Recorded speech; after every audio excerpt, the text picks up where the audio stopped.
Bonjour à tous, ici Adrien. Aujourd'hui on est le jeudi 23 octobre 2025 et dans cette vidéo on va parler de KDE puisque la version KDE Plasma 6.5 a été publiée ce mardi 21 octobre 2025. Je vous mettrai comme d'hab dans le descriptif de cette vidéo le lien vers cette annonce. Nous, comme d'habitude, on va voir ensemble avec des démos toutes les nouveautés qui sont introduites dans cette version 6.5.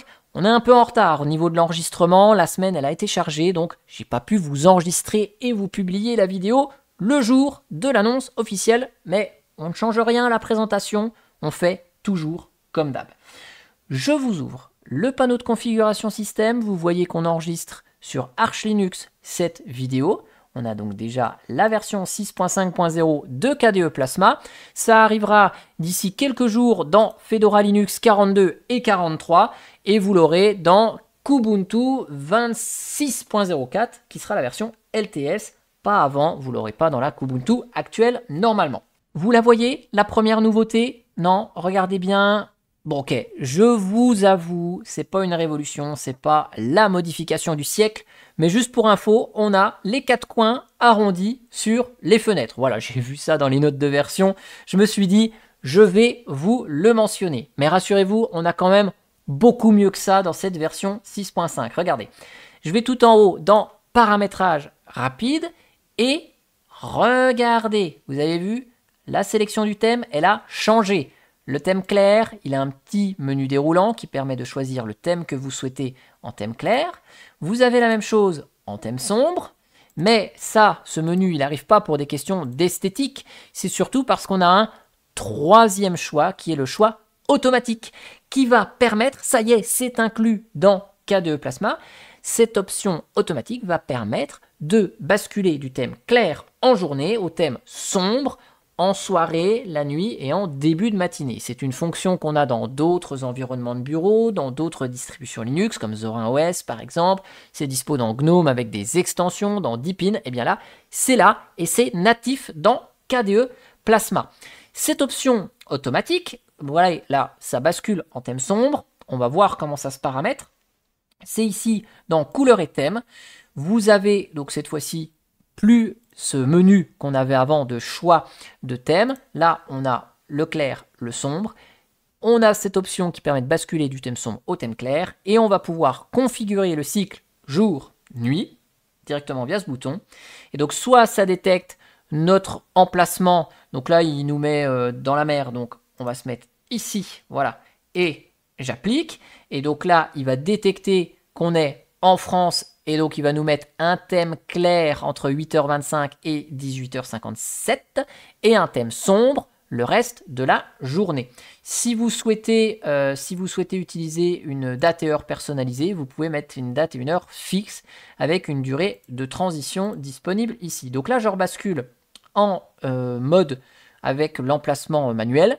Donc, on va voir que ça va repasser en thème clair. Vous voyez que par défaut, il y a la case « Attendre l'inactivité avant le basculement 5 secondes ». Ça veut dire que là, vous voyez, il y a de l'activité sur l'environnement de bureau.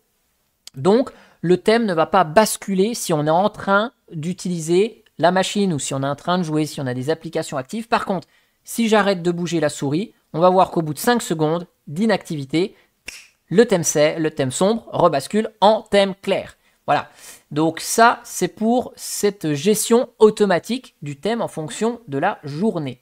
Vous avez remarqué lors de la bascule du thème que le fond d'écran a changé, puisque les fonds d'écran ici, vous en avez certains qui supportent le thème clair et le thème sombre, en fait, qui vont changer en fonction du thème utilisé, sont représentés par cette petite icône-là.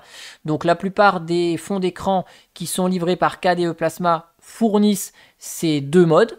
Par contre, évidemment, si vous mettez une photo ou un fond d'écran à vous que vous avez récupéré, c'est une image, il ne va pas changer quand ça va basculer du thème clair au thème sombre. Cela va de soi, il faut qu'il soit conçu pour disposer des deux modes. Donc voilà pour la partie thème fond d'écran.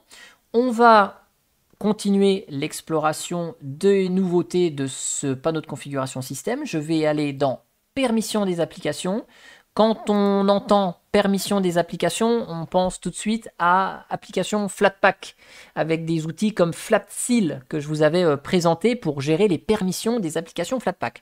Ça, c'était disponible dans KDE Plasma avant la version 6.5, on l'avait avant. Par contre, avec la version 6.5, ce n'est plus réservé qu'aux applications Flatpak.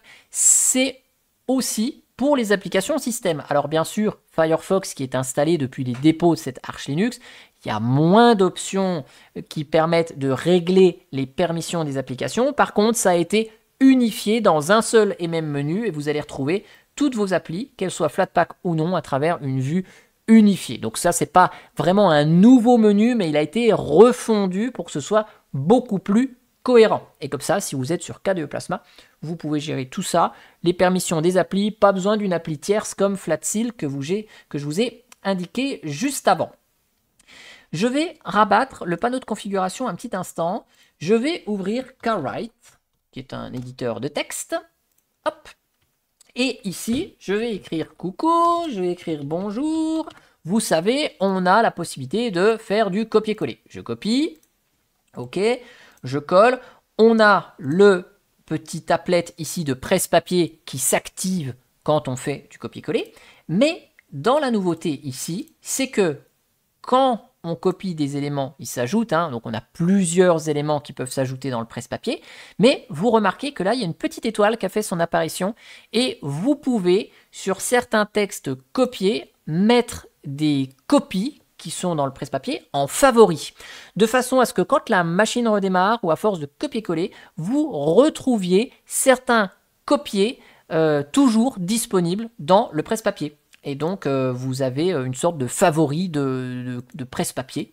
Et donc là, si je fais copier, coller, ok, là j'ai bonjour dans mon presse-papier. Et imaginons que je veux récupérer mon coucou. Et bien là, je peux aller sur les trucs favoris. Je clique une fois dessus, clic droit, coller. Et j'ai certains éléments copiés que je peux en quelque sorte épingler, mettre en favori et garder de côté. Si je retourne dans le panneau de configuration du système, je vais rechercher RDP pour vous donner quelques informations par rapport au bureau à distance. Vous savez que KDE, tout comme GNOME, permet de se connecter à distance ici. On peut activer le serveur RDP et après il vous faut un client RDP. Soit depuis une machine Windows, le bureau à distance de Windows utilise ce protocole. Sinon sur Linux, vous pouvez utiliser KRDC sur KDE, vous pouvez utiliser Remina, il y a plein d'outils qui supportent le protocole RDP, ce qui évite d'utiliser TeamViewer, AnyDesk ou autre solution quand la machine est accessible directement pour prendre le contrôle.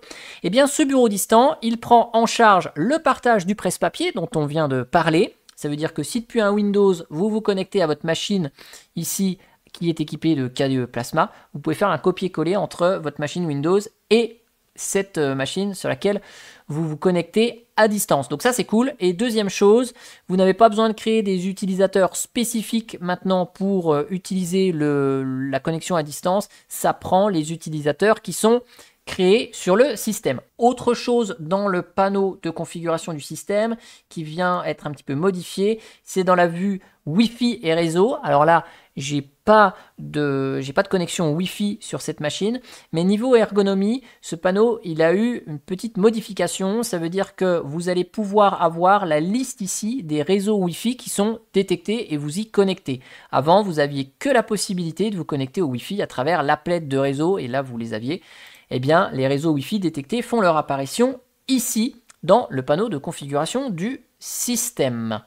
Et on en a fini pour toutes les news que j'avais à vous présenter là. Maintenant, on va parler d'un autre outil qui est assez intéressant dans KDE Plasma, c'est le KRunner. Cet outil multifonction de KDE qu'on peut invoquer avec un Alt F2, cette petite barre de recherche ici, eh bien, elle a une nouveauté. Elle permet maintenant de faire une recherche dite floue. C'est-à-dire qu'on va pouvoir trouver des applications, pas en écrivant leur nom ou avec leur nom exact ou leur description exacte, mais avec un truc un peu flou. Regardez, je tape Internet. Et bien en tapant Internet, il va me trouver Firefox qui a comme description navigateur web.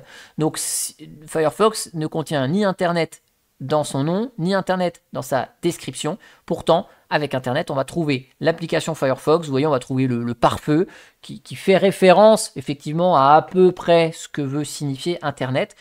Donc ça, c'est assez sympa si vous souhaitez chercher des configurations ou des applications que vous ne connaissez pas les termes exacts. Donc ça, c'est assez cool de ce côté-là. Dans les applis, c'est Spectacle.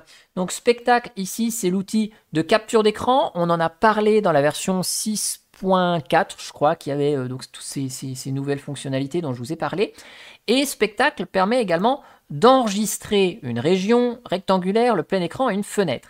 Et quand on va enregistrer une fenêtre, une nouveauté qui fait son apparition, c'est que si cette fenêtre ouvre d'autres fenêtres, par exemple, vous faites un enregistrement de LibreOffice. Et puis vous faites fichier, ouvrir, vous ouvrez un document et vous avez l'explorateur de fichiers qui est invoqué par LibreOffice qui s'ouvre. Eh bien, avant, l'enregistrement de la fenêtre n'enregistrait que la fenêtre de LibreOffice et pas ces pop-up qui s'ouvraient. Eh bien, à partir de maintenant, l'outil Spectacle permet d'enregistrer la fenêtre que vous avez sélectionnée au démarrage de l'enregistrement et toutes les fenêtres que cette fenêtre ouvre. Donc ça peut être pratique pour des tutos, pour avoir vraiment un enregistrement d'une application particulière, mais si elle ouvre des pop-up ou trucs, eh ben vous les avez dans l'enregistrement aussi. Donc ça, c'est bon à noter cela également. Et puis, dans les autres nouveautés, je ne vais pas forcément vous les détailler avec très grande précision. Ça concerne tout ce qui est l'accessibilité.